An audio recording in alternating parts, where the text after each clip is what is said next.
Hello everyone, कैसे हैं आप सभी। मैं हूं कुलदीप और स्वागत करता हूं आपका मेरे यूट्यूब चैनल के अंदर। आज की इस वीडियो के अंदर हमने अभी तक पहले 3 चैप्टर ख़त्म कर दिए हैं। That is the financial policy वाला, okay. Then second risk management and third आता है हमारा सिक्योरिटी एनालिसिस। ठीक है, इसकी थ्योरीज एंड इसके क्वेश्चन सारे मैंने आपको करवा दिए हैं। अब मैं नेक्स्ट थ्योरी चैप्टर उठाने वाला हूँ जो कि हमारा सिक्योरिटाइजेशन वाला, एंड याद कराने की कोशिश करूँगा आपको इसको फटाफट से, ओके। तो चलते हैं directly page number 148 of my PDF पे। सी, सबसे पहले आता है कि कॉन्सेप्ट क्या है इसका। तो see, as you can see, securitization process जो है वो इन्वॉल्व करता है। सी, होता क्या है नॉर्मली, मैं आपको बताऊं। आप हो एक नॉर्मल पर्सन, ओके। एक होती है बैंक, ओके। आप जाके बैंक से लोन लेते हो, बैंक आपको लोन दे देती है, ओके।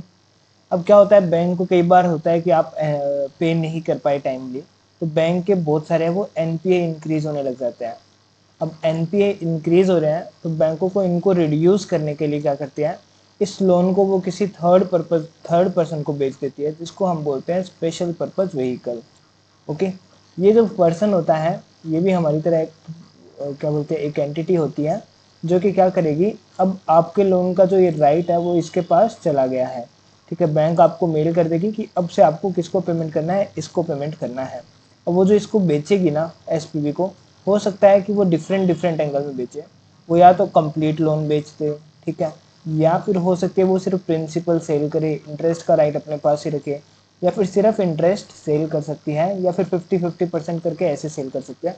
तो किसी भी तरीके से वो इसको सेल कर सकती है। अब ये जो एसपीवी है ना, उसका क्या काम है कि वो आपसे पैसे रियलाइज करेगा, ओके। और अब यहाँ पे ये सब करने में एसपीवी का क्या फ़ायदा है। एग्जाम्पल के लिए मान के चलो आपका लोन था 1 लाख रुपए का, ओके। बैंक इस लोन को है वो एसपीवी को सेल कर देगी 95,000 में, ओके। एसपीवी को क्या होगा, जब आपसे रिकवर करेगा तो पूरे 1 लाख मिलेंगे। तो 1 लाख रुपए उसको आपसे मिले और 95,000 रुपए उसने बैंक को दिए, तो 5,000 का इसका प्रॉफिट बच जाएगा। लेकिन अब मेन बात आती है कि एसपीवी के पास में 1 लाख रुपए आएंगे कहाँ से। तो वो क्या करेगा, इस लोन को है वो क्या करेगा, अलग अलग वो लोन को क्या करेगा, लोन के अगेंस्ट में जो भी डॉक्यूमेंट्स होंगे उन सभी डॉक्यूमेंट्स का एक बंडल बनाएगा, ओके। यह एक बंडल है पूरा, इसके अंदर डिफरेंट डिफरेंट लोन्स हैं, ओके। इस लोन के अंदर डिफरेंट डिफरेंट लोन्स हैं, तो हर एक इंटरेस्ट रेट के अकॉर्डिंग और हर एक नेचर ऑफ लोन के ऊपर है, वो ऐसे बंडल बना लेगा। क्रेडिट रेटिंग के पास में जाके इसकी क्रेडिट रेटिंग करवाएगा और इसको फिर थाउजेंड्स ऑफ मल्टीपल स्ट्रिप्स में बांट देगा। स्ट्रिप्स बोले तो इसके टुकड़े कर देगा, जैसे इक्विटी शेयर कैपिटल होती है ना, फिर उसे नंबर ऑफ शेयर्स में बांट देते हैं, तो वैसे ही इसकी स्ट्रिप करके एक एक छोटा छोटा टुकड़ा बना देगा। और ये है वो नॉर्मली क्या करेगा, इन्वेस्टर्स बोल सकते हो आप या फिर पब्लिक बोल सकते हो, इनको इश्यू कर देगा। ये नॉर्मली म्यूचुअल फंड्स वगैरह ये भी हो सकता है, तो कोई भी होगा, इनको ये क्या कर देगा, सेल कर देगा। तो इसको यहाँ से पैसा मिलेगा, ये फिर यहाँ पे पैसा लगाएंगे और ये फिर यहाँ पे पैसा दे रही है और आप इसको पैसा करोगे रीप पे, तो इसको 5,000 का फ़ायदा होगा, वो इसको रिफंड कर देगा। समझ में आ गई बात। और इस तरह से है क्या होता है, ये पूरा सिस्टम चलता है। अब मैं चलता हूँ वापस से आपको शुरू से बताने, पूरा याद करवाना है मेरे को तो आपको। तो चलो फटाफट से देखते हैं कि क्या क्या है।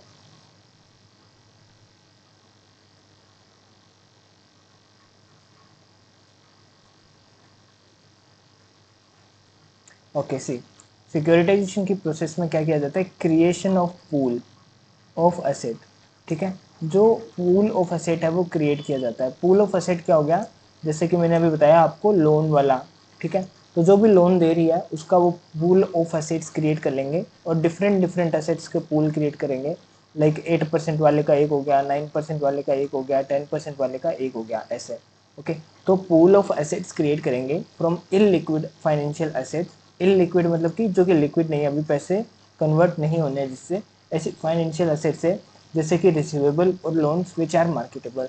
और ये क्या हो सकता है, या तो रिसीवेबल्स हो सकते हैं, लोन्स होंगे जो कि मार्केटेबल हैं, ओके। तो मैंने यही बताया था कि लोन का ट्रांजेक्शन था वो बैंक के लिए क्या थी, एक इलिक्विड फाइनेंशियल एसेट थी। क्यों, क्योंकि बैंक उससे अभी पैसा जनरेट नहीं कर सकता, तो वो उसको क्या कर देती है, पूल ऑफ एसेट्स में क्रिएट कर देती हैं, okay. In other words it is a process of repackaging in liquid assets into marketable security. तो अब वो लोन में से बैंक को तो कुछ पैसा आ नहीं सकता, तो वो क्या करेगी, इसको पूल ऑफ असेट्स में क्रिएट करके आगे सेल कर देगी, जिससे वो सिक्योरिटीज़ क्या हो जाएगी, मार्केटेबल हो जाएगी। ओके, लोग उसे खरीद बेच सकेंगे और अल्टीमेटली बैंक के पास में पैसा आता जाएगा।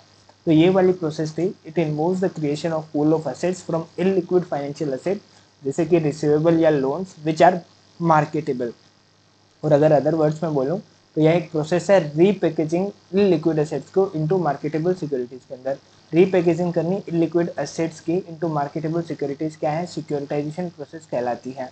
ओके, सिक्योरिटाइजेशन प्रोसेस क्या है, दैट इज वेरी सिंपल, कि क्रिएशन करना पूल ऑफ एसेट्स को रिसीवेबल्स या लोन्स के अंदर, एंड ये जो प्रोसेस है वो रीपैकेजिंग इलिक्विड एसेट्स कहलाती है इनटू मार्केटेबल सिक्योरिटीज। अब फीचर्स ऑफ सिक्योरिटाइजेशन क्या है, यहाँ पे आप क्या करते हो, फाइनेंशियल इंस्ट्रूमेंट्स क्रिएट करते हो। जो आप पहला चैप्टर पढ़ते हो, पहला पेपर पढ़ते हो ना, फाइनेंशियल रिपोर्टिंग, उसके अंदर पूरा चैप्टर है फाइनेंशियल इंस्ट्रूमेंट वाला।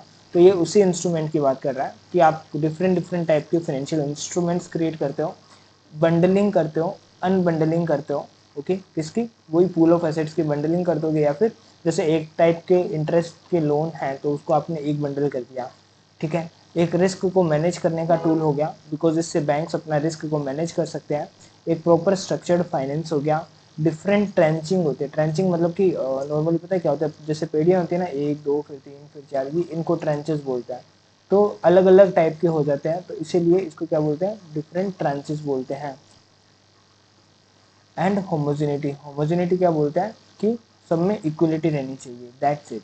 ओके, तो फाइनेंशियल इंस्ट्रूमेंट का क्रिएशन किया जाता है, बंडलिंग अनबंडलिंग की जाती है, रिस्क मैनेजमेंट का टूल है, स्ट्रक्चर्ड फाइनेंस है, एंड ट्रांचिंग है, एंड होमोजेनिटी है।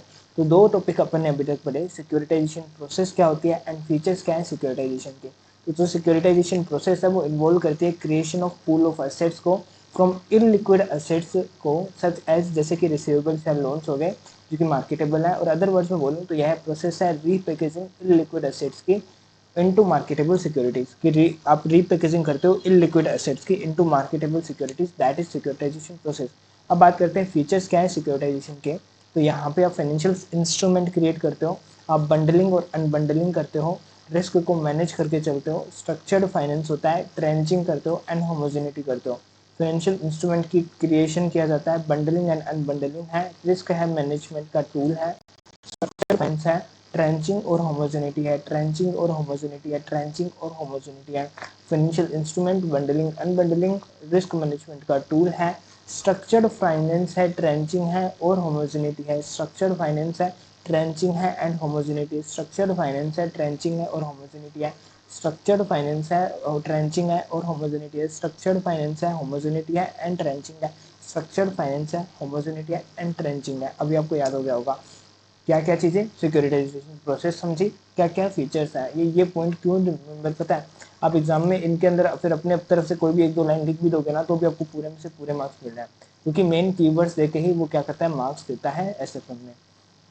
Creation of financial instrument, bundling और अनबंडलिंग करना, रिस्क मैनेजमेंट का टूल है, स्ट्रक्चर्ड फाइनेंस है, ट्रेंचिंग फॉलो होती है एंड होमोजेनिटी रहती है, मतलब कि इक्वलिटी है, वो समानता उनमें रहती है। अब बात करते हैं कि पार्टिसिपेंट्स कौन होते हैं सिक्योरिटाइजेशन के अंदर। तो दो कैटेगरी है पार्टिसिपेंट की, फर्स्ट आता है आपका प्राइमरी एंड सेकेंड आता है सेकेंडरी। प्राइमरी पार्टिसिपेंट्स होते हैं एंड सेकेंडरी पार्टिसिपेंट्स है वो होते हैं। तो प्राइमरी पार्टिसिपेंट्स है वो मेन पार्टीज है इस प्रोसेस की, ठीक है, वो क्या है, मेन पार्टीज है इस प्रोसेस की। एंड जो भी प्रोसेस है सिक्योरिटाइजेशन की वो इस तरह से है, एक ओरिजिनेटर होता है, एक एसपीवी होता है एंड एक इन्वेस्टर होता है। एक ओरिजिनेटर होता है, एक एसपीवी होता है और एक इन्वेस्टर होता है। एक ओरिजिनेटर, एक एसपीवी और एक इन्वेस्टर होता है। ओरिजिनेटर जो होता है वो इनिशिएटर होता है डील का, एंड इसको हम सिक्योरिटाइजर भी कह सकते हैं। और यह एक एंटिटी होती है जो कि सेल करती है एसेट्स को lying in the books to SPV and receive करती है फंड्स को, जो कि सेल करती है एसेट्स को जो कि बुक्स में लाइंग कर रही है। ओके, एंड टू एसपीवी को एंड रिसीव द फंड्स, मतलब कि एक तरह से कौन हो गया, बैंक खुद ही ये हो गया ओरिजिनेटर्स। ओके, ये क्या करेगा, डील को इनिशिएट कर रहा है। ओके, इसको हम सिक्योरिटाइजर भी बोल सकते हैं क्योंकि ये अपने आप को सिक्योरिटाइज कर रहा है। और अगेन यह सेल करेगा असेट्स को, किसको, एसपीवी को सेल करेगा जो कि एक थर्ड एंटिटी है, एंड रिसीव कर लेगा फंड्स को। तो ओरिजिनेटर होता है, एसपीवी होता है और इन्वेस्टर होते हैं। ये तीन मेन प्राइमरी पार्टिसिपेंट्स हैं। जो मैंने वो पिक्चर बनाई थी ना, अगर आप उसमें भी देखोगे तो यहाँ पे आप थे, यहाँ पे बैंक था और यहाँ पे एसपीवी था। ठीक है, तो यहाँ पे मैंने क्या कहा था कि एक तो ये तो बैंक है, बैंक कौन है, ओरिजिनेटर है। ओके, आप कौन हो, आप तो प्राइमरी नहीं हो, आप सेकेंडरी पार्टिसिपेंट हो। आपको क्या बोला जाता है, ओब्लिगर, मतलब जो पैसे देने वाला है वो क्या है, सेकेंडरी पार्टिसिपेंट में आ जाता है। बैंक हो गई, एसपीवी हो गया, एंड एसपीवी को पैसा कौन देने वाले थे, इन्वेस्टर्स। तो ये तीन पार्टिसिपेंट्स जो है वो कौन हो गए, प्राइमरी पार्टिसिपेंट। इसके अलावा जैसे आप पैसे आपसे आने हैं, आपका लोन है तो आप ओब्लिगर हो गए। इसके अलावा जो डॉक्यूमेंट्स हैं उनकी रेटिंग करवाएंगे तो उसके लिए रेटिंग एजेंसी हो गई। ओके, अब आपसे रिकवरी करवाने के लिए कुछ लोगों की हेल्प लेनी पड़ेगी, गुंडे टाइप के, तो उनको आरपीए बोलते हैं। ओके, जो एसपीवी है उसके लिए एजेंट रखना पड़ेगा, वो एक ट्रस्ट की तरह होता है, तो वो ट्रस्टी होगा उसका। ओके, वो जो डॉक्यूमेंट है उनका क्या होगा, क्रेडिट इन्हांस कराएंगे एंड स्ट्रक्चर करवाएंगे पूरे उसको। नॉर्मली क्रेडिट इन्हांसर हो गया या स्ट्रक्चरर हो गया। ओके, ये एक ही होता है, एसपीवी ही होता है, लेकिन अलग अलग भी हो सकता है अगर बड़ा बड़ा अमाउंट हो तो। ओके, तो ये था आपका प्राइमरी पार्टिसिपेंट्स कौन होते हैं एंड सेकेंडरी पार्टिसिपेंट कौन होता है। प्राइमरी में बैंक खुद हो गया, एसपीवी हो गया एंड इन्वेस्टर्स हो गए। बैंक को क्या बोलते हैं, ओब्लिगर भी बोलते हैं, और सॉरी ओब्लिगर तो इसको बोलते हैं। ओके, इसको क्या बोलते हैं, ओरिजिनेटर भी बोलते हैं और सिक्योरिटाइजर भी बोलते हैं। ओके, ये हो गए आपके। देन इन्वेस्टर कौन होगा, एसपीवी कौन होगा। ओके, देन आता है एसपीवी, यह क्रिएट किया जाएगा फ्रॉम एग्जीक्यूटिंग द डील। यह होल्ड करता है legal title of assets transfer by it to originator. ये लीगल टाइटल है वो होल्ड करेगा जो कि ट्रांसफर किया है बाय ओरिजिनेटर के द्वारा।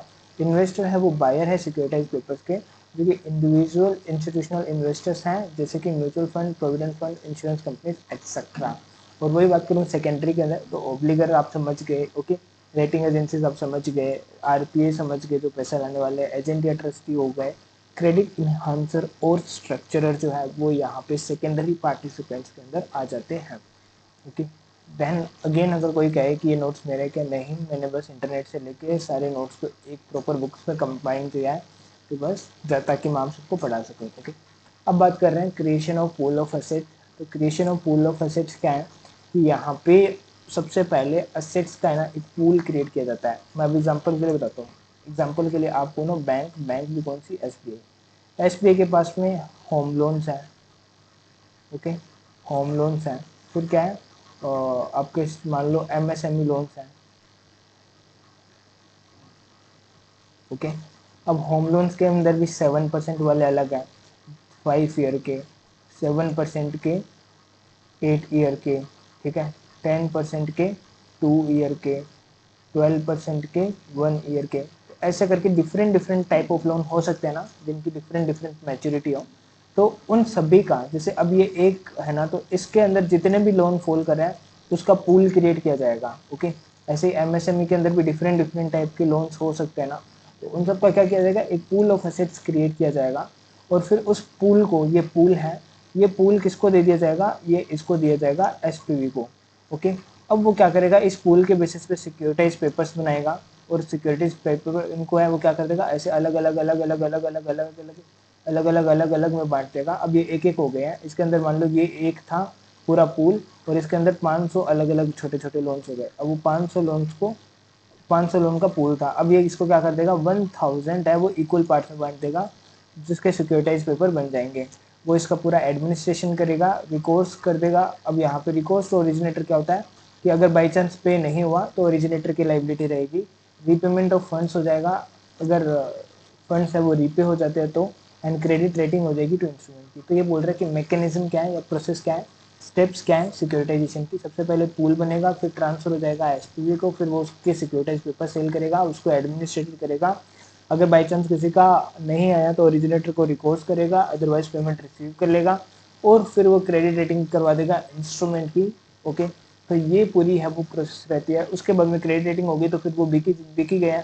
बिकने के बाद में फिर क्या होना है, पैसा आ गया, फिर तो प्रोसेस चालू रहेगी कंटिन्यूसली, बस एडमिनिस्ट्रेशन कंटिन्यू रहेगा। ओके, तो ये मैकेनिज्म थी। अभी तक कौन कौन से पॉइंट पढ़े हैं एक बार फिर से देखो। सबसे पहले आता है सिक्योरिटाइजेशन की प्रोसेस क्या है, तो यह इन्वॉल्व करती है creation of pool of asset. यहाँ पे पूल ऑफ एसेट्स को क्रिएट करते हैं फ्रॉम इलिक्विड फाइनेंशियल एसेट से, जैसे कि receivable, loans etcetera, and other words में बोलूँ तो रीपैकेजिंग करते हैं इनलिक्विड एसेट्स की इनटू मार्केटेबल सिक्योरिटीज के अंदर। इनलिक्विड एसेट्स के वो मार्केटेबल सिक्योरिटीज में क्या करते हैं, रीपैकेजिंग करते हैं, फीचर्स क्या है, यहाँ पे फाइनेंशियल इंस्ट्रूमेंट क्रिएट किए जाते हैं, बंडलिंग अनबंडलिंग की जाती है, रिस्क मैनेजमेंट का एक टूल हो गया, ओके, एंड स्ट्रक्चर्ड फाइनेंस है, स्ट्रेंचिंग होती है एंड होमोजेनिटी रहती है। पार्टिसिपेंट कौन होते हैं, प्राइमरी होते हैं एंड सेकेंडरी होते हैं। प्राइमरी पार्टिसिपेंट जो होते हैं ना, वो कौन कौन इंक्लूड करता है, वो बैंक यानी कि ओरिजिनेटर खुद हो गया जिसको सिक्योरिटाइजर्स भी बोलते हैं अपन। देन सेकंड नंबर पे आ गया हमारा एसपीवी को, देन थर्ड नंबर पे आ गया इन्वेस्टर जो कि प्राइमरी पार्टिसिपेंट्स हैं। देन बात करते हैं सेकेंडरी पार्टिसिपेंट्स कौन होते हैं, तो सेकेंडरी के अंदर जिसका लोन यानी कि ओब्लिगर हो गया, उसके अलावा क्रेडिट रेटिंग एजेंसीज हो गई, ठीक है, उसके अलावा कौन हो गए, आपके स्ट्रक्चरर हो गए, ठीक है, आपकी क्रेडिट रेटिंग एजेंसीज आई गई है, ओके, सिक्योरिटाइज पेपर। उसके अलावा और कौन होते हैं, सोचो सोचो सोचो। सेकेंडरी पार्टिसिपेंट्स के अंदर क्रेडिट रेटिंग एजेंसीज हो गई, ओब्लिगर्स हो गया, रिसीविंग एंड पेइंग एजेंट हो गया, तो ये सारे लोग हैं वो क्या आ जाएगी आपकी, ओब्लिगर हो गया, रेटिंग एजेंसी, आरपी हो गया, हाँ, क्रेडिट इन्हांसर और एजेंट और ट्रस्टीज भी हो गए। उसके बाद में है कि मैकेनिज्म क्या रहने वाले हैं, तो सबसे पहले पूल ऑफ एसेट को क्रिएट किया जाएगा, उसके बाद में उसको क्या कर दिया जाएगा, जो ट्रांसफ़र किया जाएगा एसपीवी को, फिर वो सेल करेगा सिक्योरिटाइज पेपर्स को, उसके बाद में रिकोर्स करेगा ओरिजिनेटर को, देन क्या है, रीपेमेंट करेगा फंड्स का एंड क्रेडिट रेटिंग करवा देगा और हो गया काम खत्म। उसके बाद में है अपना पांचवा point, that is the benefit क्या है सिक्योरिटाइजेशन के। तो सिक्योरिटाइजेशन है, उसके बेनिफिट्स क्या है, ये चीज़ देखिए। तो यहाँ पे दो पॉइंट ऑफ व्यू दे रखे हैं आपको, एक तो ओरिजिनेटर के एंगल से, वो आखिर क्यों है वो सिक्योरिटाइजेशन करवाएगा, एंड दूसरा आया इन्वेस्टर के एंगल से, ओरिजिनेटर के एंगल से और इन्वेस्टर के एंगल से।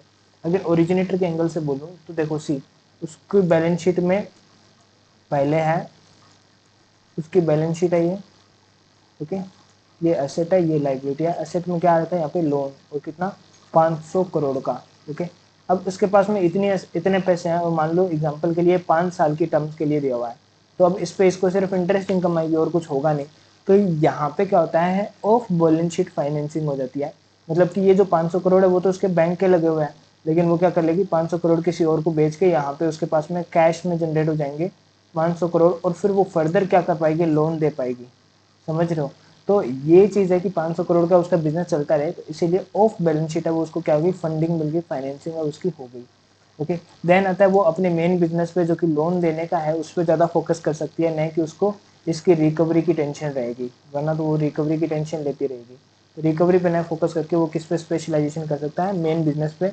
ये हेल्प करता है टू इम्प्रूव फाइनेंशियल रेशियोज को इम्प्रूव करता है एंड बोरोइंग कॉस्ट को रिड्यूस करता है। तो चार चीज़ें आई कि एंगल ऑफ ओरिजिनेटर के एंगल यानी कि बैंक के एंगल से अगर आप देखोगे तो क्या क्या फ़ायदे हैं। तो first, of balance sheet financing हो जाती है, वो अपने मेन बिजनेस पे मोर स्पेशलाइजेशन कर सकती है, इम्प्रूव कर सकती है अपने फाइनेंशियल रेशियोज को एंड बोरोइंग कॉस्ट को वो क्या कर सकती है, रिड्यूस कर सकती है।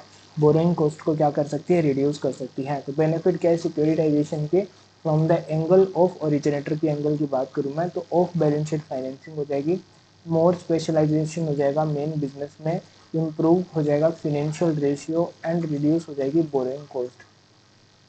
जो बोरिंग कॉस्ट है वो क्या हो जाएगी, रिड्यूस हो जाएगी। वही बात करूँ मैं एंगल ऑफ इन्वेस्टर के एंगल से, ओके। तो उसके एंगल से अगर मैं बात करूँ इन्वेस्टर के एंगल से, तो क्या होगा यहाँ पे, डाइवर्सिफिकेशन हो जाएगा रिस्क का, रेगुलेटरी रिक्वायरमेंट हो जाएगी एंड प्रोटेक्शन हो जाएगा अगेंस्ट डिफॉल्ट। इन्वेस्टर कौन हो गया, इन्वेस्टर हो गया एसपीवी वाला। तो एसपीवी वाले इन्वेस्टर कौन होते हैं, नॉर्मली म्यूचुअल फंड्स हो गए, ठीक है, या बड़े बड़े हाई प्रोफाइल जो इन्वेस्टर्स होते हैं वो सारे होते हैं। वो क्या करते हैं, अपने रिस्क को, उनको पता है वो अपनी रिस्क को एक और एसेट मिल जाएगी तो जहाँ पे वो अपने पोर्टफोलियो है, तो उनके पोर्टफोलियो में बहुत सारे शेयर, स्टॉक, डेरिवेटिव, कमोडिटी सब कुछ रहते हैं, रियल इस्टेट, ये वो, उसमें एक और नया आइटम भी आ जाएगा जो कि आ जाएगा क्या, एसपीवी की होल्डिंग। तो उससे क्या हो जाएगा, इनका रिस्क है वो उतना डाइवर्सिफाइड हो गया है, तो डाइवर्सिफिकेशन ऑफ रिस्क हो गया। देन रेगुलेटरी रिक्वायरमेंट है वो भी फुलफिल हो जाएगी कि भाई आप अपना है एक पर्टिकुलर परसेंटेज है वो इनमें भी रखो, एंड डिफ़ॉल्ट के अगेंस्ट में प्रोटेक्शन भी मिल जाएगा कि अगर बाई चांस डिफ़ॉल्ट हुआ तो उसके अगेंस्ट में बैंक है वो क्या कर देती है, रिकोर्स एग्रीमेंट रखती है, तो फिर बैंक आपको पे करने वाली है, ओके। तो एक तरह से आपको फ़ायदा है, आपके पैसे भी सिक्योर हैं और रिस्क भी डाइवर्सिफाई हो गया एंड रेगुलेटरी रिक्वायरमेंट भी कंप्लाई हो गई है। ओके क्या क्या टॉपिक पढ़े, सबसे पहले स्टेप प्रोसेस देखा सिक्योरिटाइजेशन का, देन फीचर देखा, देन पार्टिसिपेंट्स कौन कौन होते हैं, फिर मैकेनिज्म क्या है, फिर बेनिफिट्स क्या है, ओके फिर बेनिफिट्स क्या है, एंड देन अब लास्ट देखने वाले हैं प्रॉब्लम्स। ठीक है, प्रॉब्लम्स क्या है सिक्योरिटाइजेशन के अंदर। तो से जो प्रॉब्लम है सिक्योरिटाइजेशन के अंदर वो कुछ इस तरह से है इंडियन कंटेक्स्ट में अगर हम बात करें तो। पहला है स्टाम्प ड्यूटी। जो सिक्योरिटाइजेशन का डॉक्यूमेंट है ना, अगर मेरे को आपको सेल करना है तो फिर उसका स्टाम्प ड्यूटी से ट्रांसफर होगा, बिकॉज वो अल्टीमेटली किसको रिप्रेजेंट कर रहे हैं, घर बिल्डिंग हाउसिंग लोन है तो उनको रिप्रेजेंट कर रहा है, तो इसके ऊपर स्टाम्प ड्यूटी अट्रैक्ट होती है। सेकेंड चीज टैक्सेशन, अगेन जो भी इनकम आपको होगी इसके ऊपर टैक्सेशन की रेट भी काफ़ी है। देन अकाउंटिंग, अकाउंटिंग के अंदर क्या होता है, इसकी प्रॉपर अकाउंटिंग है वो इंडिया के अंदर अभी तक एज ऑफ नाउ पूरी डिटेल में नहीं है। लैक ऑफ स्टैंडर्डाइजेशन, स्टैंडर्डाइजेशन नहीं है पूरे मार्केट के अंदर। इनएडिक्वेट है डेप्ट मार्केट, आज की डेट में वर्ल्ड के अंदर या यूएसए में आप देखोगे डेप्ट मार्केट सबसे ज़्यादा स्ट्रॉन्ग है, लेकिन इंडिया के अंदर डेप्ट मार्केट इतना स्ट्रॉन्ग नहीं है। और इन इफेक्टिव फोरक्लोजर लो है, यानी कि कभी भी आके बंद हो सकती है चीज़ें, तो कुछ पता नहीं है। तो ये फोरक्लोजर मतलब कि अगर किसी ने डिफॉल्ट कर दिया, फोरक्लोजर लो क्या होता है, बाई चांस अगर किसी ने डिफॉल्ट कर दिया तो उसके अगेंस्ट में आप कहाँ जाके क्या एक्शन लोगे, ये ऐसे कोई एक्शन है वो अभी तक किसी लॉ के अंदर है ही नहीं सिक्योरिटाइजेशन के रिगार्डिंग। तो इसीलिए इन इफेक्टिव है जो फोरक्लोजर लॉ है। तो सी क्या क्या है, स्टाम्प ड्यूटी का प्रॉब्लम है, टैक्स का प्रॉब्लम है, अकाउंटिंग का प्रॉब्लम है, लैक ऑफ स्टैंडर्डाइजेशन का प्रॉब्लम है, इन इफेक्टिव डेप्ट मार्केट है, इन एडिक्वेट डेप्ट मार्केट है उसका प्रॉब्लम है, और इन इफेक्टिव फोरक्लोजर लो है तो उसका प्रॉब्लम है, इन इफेक्टिव फोरक्लोजर लो है तो उसका प्रॉब्लम है। समझ के, 3 और 3 6, स्टाम्प ड्यूटी का, टैक्सेशन का, अकाउंटिंग का, and lack of standardization, inadequate डेप्ट मार्केट और ineffective foreclosure law. Stamp duty, taxation, accounting, lack of standardization, inadequate डेप्ट market and ineffective foreclosure law है। इन ये सारे प्रॉब्लम्स हैं सिक्योरिटाइजेशन की। ओके समझ गए। अब बात आती है अपनी next, that is the securitization instrument क्या होते हैं। तो दो टाइप के हैं, मेनली 3 टाइप के होते हैं। ओके लेकिन यहाँ पे अपन 2 मेन है जिसका क्वेश्चन एग्जाम में आता है, दैट इज द पीटीसी और पीटीएस क्या होता है, pass through certificate and pay through securities. Pass through certificate and pay through securities, pass through certificate and pay through security. तो ये क्या है, 2 टाइप के मेन डिफरेंट मैच्योरिटी के सिक्योरिटाइज इंस्ट्रूमेंट है, वो मेनली 3 कैटेगरीज के अंदर है। आप क्या कर सकते हो, डिवाइड कर सकते हो। फर्स्ट आता है पास थ्रू सर्टिफिकेट। यहाँ पे ओरिजिनल क्या करता है, entire receipt of cash in the form of interest और प्रिंसिपल रीपेमेंट। ओके जो ओरिजिनेटर है, ओरिजिनेटर कौन था, याद करो हमारी बैंक थी। ओके तो जो ओरिजिनेटर है वो ट्रांसफर कर देगा इंटायर रिसिप्ट ऑफ कैश को, जो भी उसको कैश मिला। ओके एग्जांपल के लिए एक लोन था जिसके ऊपर क्या किया उन्होंने, ओरिजिनेटर ने एसपीवी को बेच दिया। अब उस लोन से जितना भी रिसिप्ट हुआ, इंटायर रिसिप्ट जो है इन द फॉर्म ऑफ, चाहे वो इंटरेस्ट वाला हो चाहे वो प्रिंसिपल का हो, ठीक है, जो भी असेट से आपको मिला है सोल्ड का, वो क्या कर देगा, ट्रांसफर कर देगा। क्या कर देगा, ट्रांसफर कर देगा। समझ गए। इसीलिए यह रिप्रेजेंट करता है direct claim of investor on all assets that has been securitize through SPV. तो यहाँ पे अल्टीमेटली क्या हो जाता है, डायरेक्ट क्लेम हो जाता है इन्वेस्टर्स का जो कि सिक्योरिटाइज हुए हैं उसके ऊपर। ओके तो ये इसका फीचर है, एक तरह से ये मान के चल सकते हो कि यहाँ पे क्या हो जाता है, डायरेक्ट क्लेम होता है इन्वेस्टर का ऑन ऑल एसेट जो कि सिक्योरिटाइज हुई है एसपीवी के थ्रू। अब आता है since it is a direct route, because यह एक डायरेक्ट रूट है, तो प्री पेमेंट ऑफ प्रिंसिपल है वो भी प्रोपोर्शनेटली डिस्ट्रीब्यूट हो जाएगा among the securities holder. Securities holder में जो प्री पेमेंट हुआ है प्रिंसिपल का वो भी प्रोपोर्शनेटली डिस्ट्रीब्यूट हो जाएगा। Okay skewness of cash flow occurs in early stage. Skewness of cash flow occurs in early stage if principals are repaid before schedule time, कि बिफोर शेड्यूल टाइम अगर principal repay हो गया, okay तो फिर skewness हो जाएगी cash flow की। Okay मतलब कि एक तरह से स्क्यूनेस क्या होता है कि एक्सपेक्टेड नहीं था फिर भी इतना हो गया।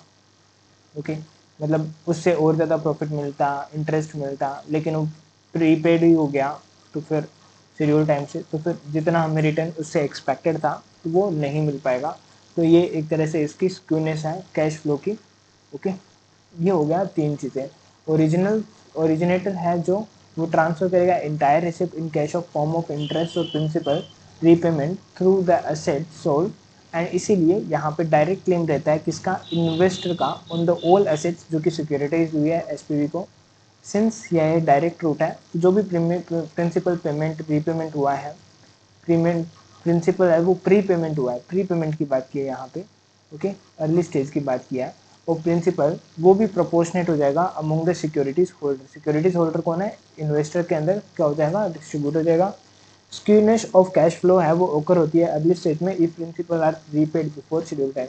तो आपको एक्सपेक्टेड नहीं था, लेकिन उससे पहले ही आपको क्या हो जाएगा, यहाँ पे जो है वो अर्ली स्टेज में क्या मिल जाएगा, आपको अपना पैसा मिल जाएगा अगर बाई चांस शेड्यूल टाइम से पहले है वो प्रीपेमेंट हो जाता है तो।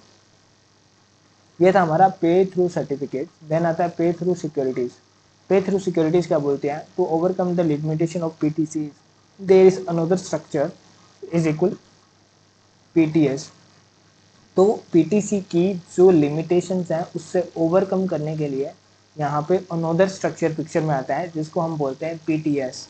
जो एसपीवी डेप्ट सिक्योरिटीज होती है वो बैक्ड होती है by the assets and hence it can restructure different tranches. तो जो नॉर्मली एसपीवी डेप्ट सिक्योरिटीज होती हैं, ओके, वो बैक्ड बाय द एसेट्स होती है। इसका मतलब पता है क्या हुआ, एग्जाम्पल के लिए आपको क्या बनाना था, घर बनाना था, ओके, ये आपका घर है, ओके, और इसके लिए आप क्या गए थे, बैंक के पास गए थे लोन लेने के लिए, ओके, 50 लाख रुपए का। बैंक ने आपको 10 साल का लोन दे दिया 50 लाख रुपए का, आपने घर बनाया। तो नॉर्मली बैंक ऐसे ही नहीं देगी, वो बैंक क्या करेगी, घर के जो डॉक्यूमेंट्स हैं, ओके, वो अपने पास रख लेगी, ओके, उसकी वो किसके पास चली जाएगी, बैंक के पास चली जाएगी। जब लोन रीपेमेंट हो जाएगा तो घर फिर आपका हो जाएगा। तो यही बोलना चाह रहा है कि नॉर्मली जो भी डेब्ट सिक्योरिटीज होती है ना वो बैक होती है एसेट्स के थ्रू, जो कि कौन था यहाँ पे, घर था, ओके। तो वो बैक होती है एसेट्स के थ्रू एंड और इसीलिए इसको अपन रिस्ट्रक्चर कर सकते हैं डिफरेंट ट्रांचेस के अंदर, ओके। और इसका एग्जांपल कौन सा था, अगर आप एमबीएस में जाके देखोगे ना, मॉर्गेज बेस्ड सिक्योरिटीज, जो कि यूएसए के अंदर थी, ओके, लेमन ब्रदर्स वाले 2008 के क्राइसिस में, ओके। एमबीएस अगर आप पढ़ोगे ना, मॉर्गेज बैक्ड सिक्योरिटीज इनको बोलते हैं, और इनके बेसिस पे क्या करते थे, ये एक तरह से यही मान लो सिक्योरिटाइज डॉक्यूमेंट वो सिक्योरिटी थी जिसका नाम क्या था, एमबीएस था। एमबीएस क्या बोलते हैं, मॉर्गेज बैक्ड सिक्योरिटीज, ठीक है।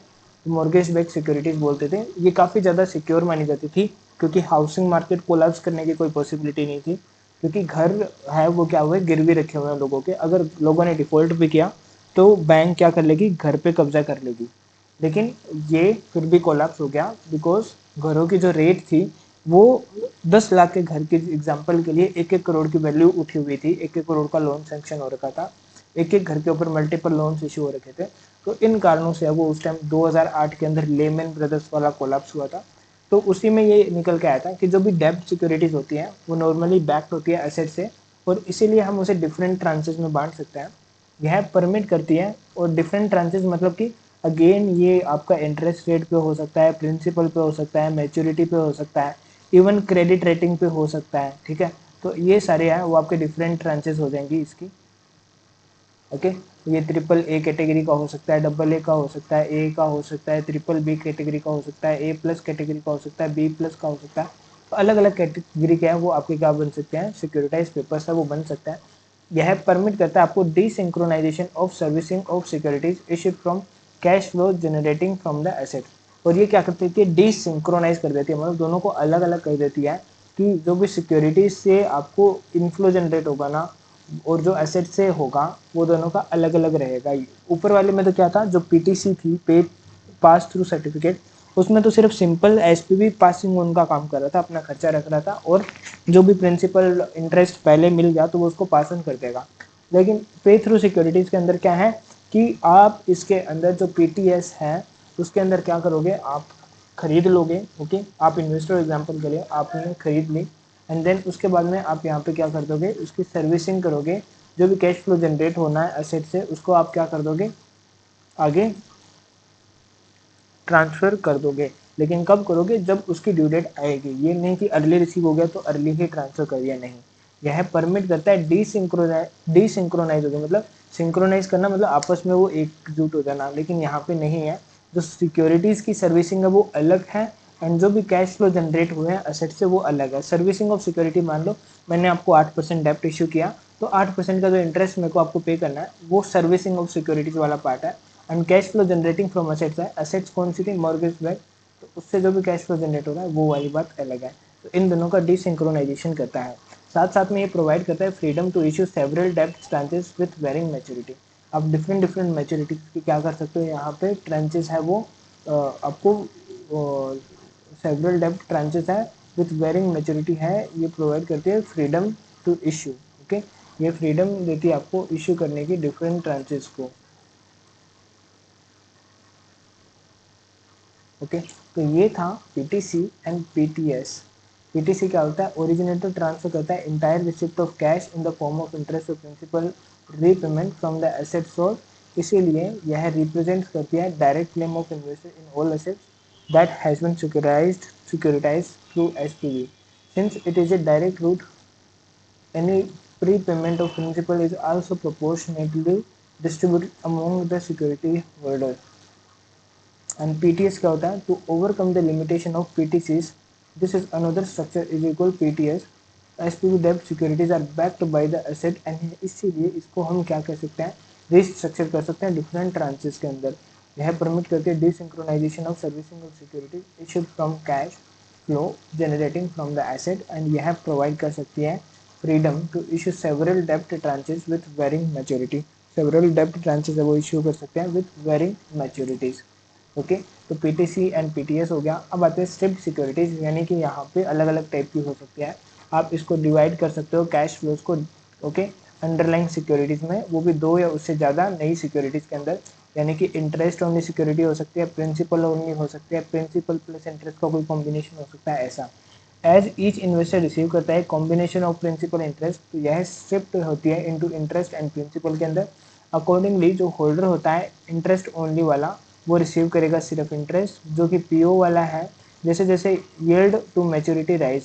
यील्ड टू मैच्योरिटी क्या होता है, वाईटीएम जो है वो जैसे जैसे इंक्रीज होगी, ओके, वैसे ही प्रिंसिपल जो है ओनली वो टेंड्स टू फॉल्स। देखो अब यहाँ पे एक आपको साथ में ये भी बता दिया कि अगर आपकी वाईटीएम इंक्रीज हो रही है तो प्रिंसिपल से तो सिर्फ प्रिंसिपल आएगा। ओके, तो उस केस में फिर आपकी जो पीओ की वैल्यू है वो कम होती जाएगी, बिकॉज मार्केट में इंटरेस्ट रेट इंक्रीज हो रहा है।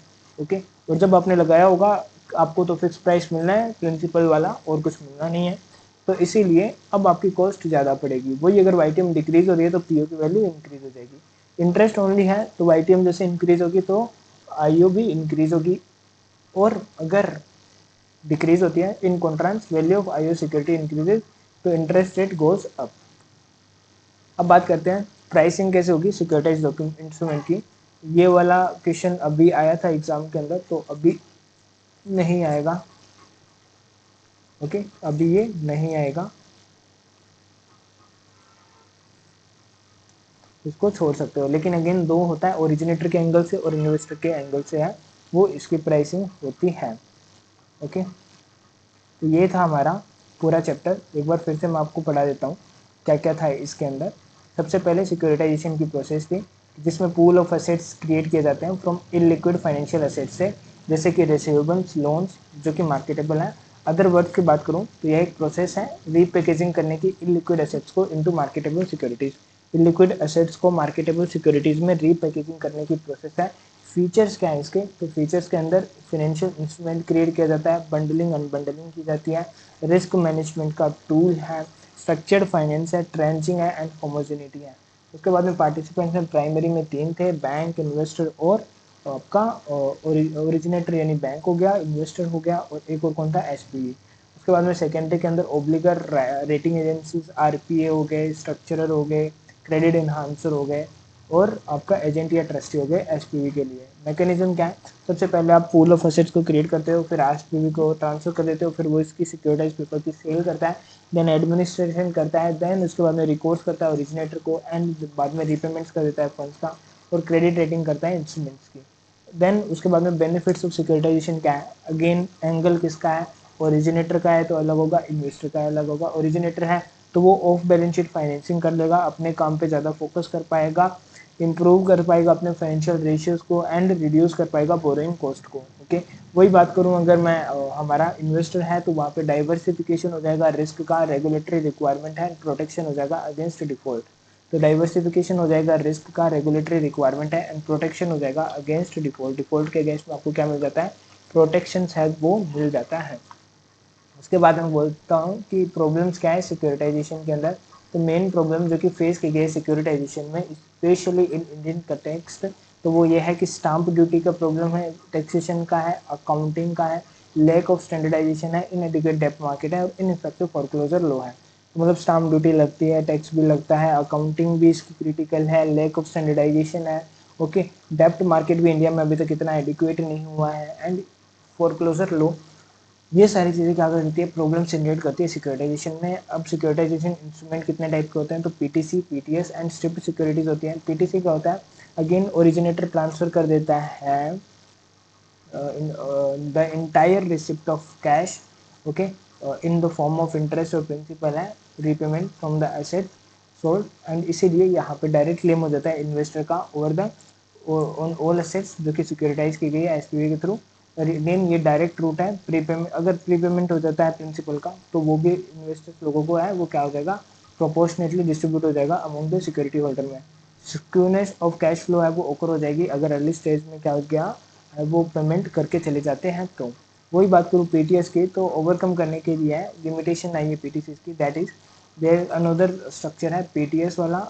मतलब जो ये था स्क्यूनेस था ना कि मतलब वो पहले पेमेंट करके चला जाएगा, तो वो उसी को ओवरकम करने के लिए पीटीएस आया जो कि बोलता है कि यहाँ पे डेब्ट है, सिक्योरिटीज है वो बैक्ड बाई रहेगी एसेट्स के थ्रू, जो कि रिस्ट्रक्चर कर सकते हैं डिफरेंट ट्रांचेस को, और यह परमिट करते हैं desynchronization of servicing of securities issue and जो भी कैश फ्लो जनरेट हो रहा है एसेट से, और यह प्रोवाइड करता है फ्रीडम टू इशू सेवरल डेब्ट tranches with varying maturity.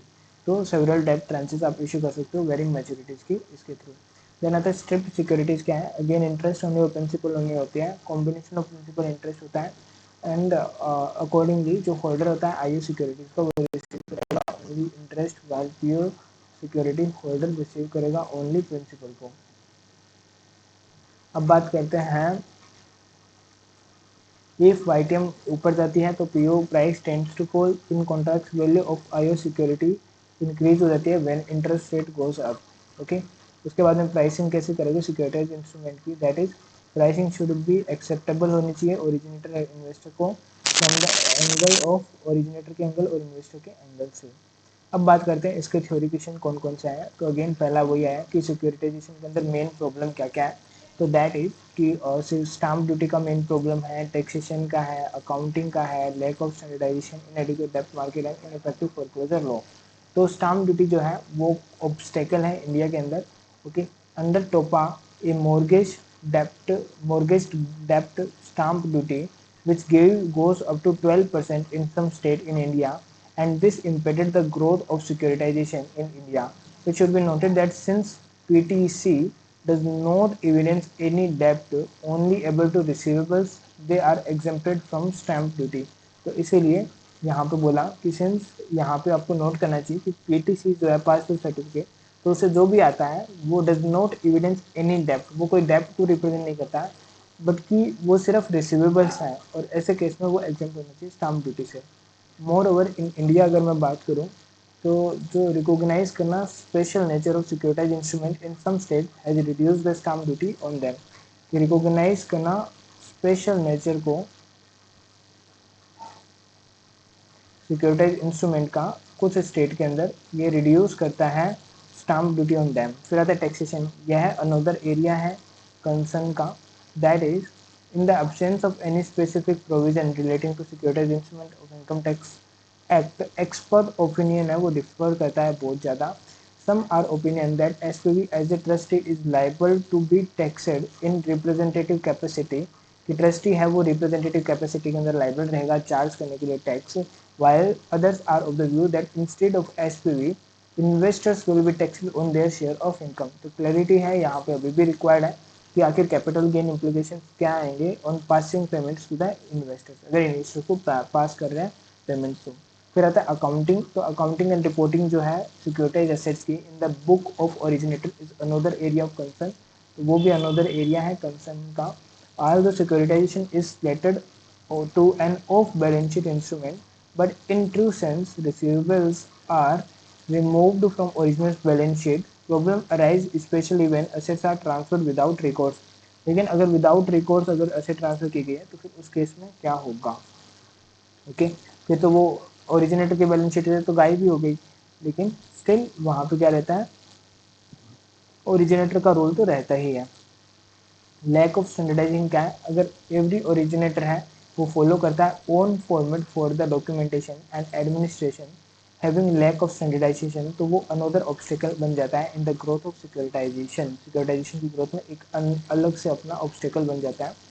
Then in adequate depth market क्या बोलता है, lack of existence of a well developed depth market in India, कि अभी तक कोई भी इंडिया में वेल डेवलप्ड डेप्थ मार्केट नहीं है, वो अनदर ऑब्स्टेकल है जो कि हिंडर करता है growth of secondary market of securitise और एसेट बैक्ड सिक्योरिटीज की।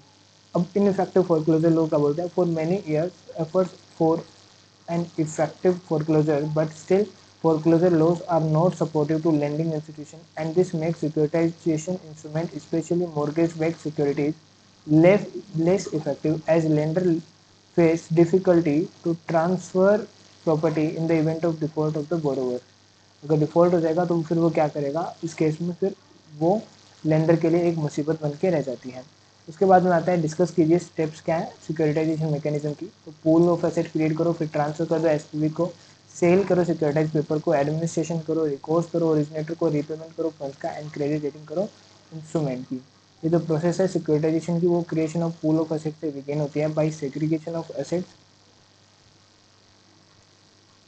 backed by the similar type of mortgage in terms of interest rate, maturity and concentration unit. One assets have been pooled, they are transferred to SPV। एक बार अगर pool हो गई तो वो SPV को transfer हो जाती है। SPV डिजाइन करता है इंस्ट्रूमेंट को based on nature of interest, risk and tenure के हिसाब से, based on the pool of sets. This instrument can be PTC और पीटीएस। जो एडमिनिस्ट्रेशन होगा एसेट्स का वो सब कॉन्ट्रैक्टेड किया गया है back to originator which collect principals and interest, जो कि कलेक्ट करेगा प्रिंसिपल इंटरेस्ट को। परफॉर्मेंस जो रहेगी सिक्योरिटाइज पेपर की वो डिपेंड करती है परफॉर्मेंस ऑफ अंडरलाइंग एसेट्स के ऊपर, अनलेस स्पेसिफाइड किया गया है। In case of default they go back to the originator for SPV. SPV है वो रीपे करेगा फंड्स को in the form of interest and principal that arise from the asset pool. तो एसपीवी किसको repay करेगा, इन्वेस्टर को। And sometimes before the sale of securitize document credit rating can be done to assess the risk of the issuer. तो issuer की risk को assess करने के लिए क्रेडिट रेटिंग भी की जा सकती है। अब बताइए कि डिस्टिंग्विश कैसे करोगे आप प्राइमरी और सेकेंडरी पार्टिसिपेंट्स में। तो प्राइमरी में अगेन ओरिजिनेटर एसपीवी और आपका इन्वेस्टर है। यहाँ पे आपका ऑब्लिगर है जिसने main source of all securitization process है। रेटिंग एजेंसीज कौन कौन सी है जो कि पूल ऑफ एसेट्स पे क्या करेगी, अपनी रेटिंग देगी। ओके, क्रेडिट सपोर्ट अवेलेबल कराएगी। आरपीए कौन है जो रिकवर करेंगे, एजेंट और ट्रस्टी कौन होंगे, क्रेडिट इन्हांसर होंगे जो कि उसके क्रेडिट को इन्हांस करेंगे, एंड स्ट्रक्चरर। उसके बाद में आता है एक्सप्लेन करो the benefit of securitization from the perspective of both originator as well as investor. तो एंगल ऑफ ओरिजिनेटर के अकॉर्डिंग और इन्वेस्टर के according off balance sheet financing हो जाती है, more specialization main business, financial ratios improve होते हैं और बोरिंग कॉस्ट रिड्यूस होती है। वही अगर इन्वेस्टर का बोलो तो उसके रिस्क डाइवर्सिफाई होगी, रेगुलेटरी रिक्वायरमेंट होगी, और डिफॉल्ट के अगेंस्ट में प्रोटेक्शन मिल जाता है। पीटीएस एंड पीटीसीज क्या होती है, जैसा कि टाइटल सजेस्ट करता है, ओरिजिनेटर ट्रांसफर कर देता है entire receipt of cash in form of interest principal through the sold assets. किसको करेगा, इन्वेस्टर को कर देता है। ये जो ट्रांसफर किया गया है इन्वेस्टर को, वो प्रोपोर्शनल बेनिफिशियल इंटरेस्ट है वो कैरी करता है in asset held in the trust of SPV. अगर यहाँ पे नोट किया जाना चाहिए कि सिंस यहाँ पे डायरेक्ट रूट है, any repayment of principal is also proportionately distributed among the securities holder. Further, due to these characteristic on payment of securitization by the final payment of assets, जितने भी securities हैं वो terminated हो जाएगी simultaneously. Skewness क्या है कि cash flow होकर अगर अर्ली स्टेज में हो गया तो वो रीपे करना पड़ेगा शेड्यूल टाइम के अंदर। ओके, तो ये इसका क्या है, आपका स्क्यूनेस है। उसी को ओवरकम करने के लिए पीटीएस है, जहाँ पे अर्लियर बोला कि PTC cash flows are pass in the performance of the securitize asset to overcome the limitation and limitation to single mature there is another structure यानी कि पीटीएस। इन कॉन्ट्रास्ट पीटीएस जो है वो एसपीवी डेब्ट securities है जो कि back की गई है by the asset and hence it can restructure different tranches.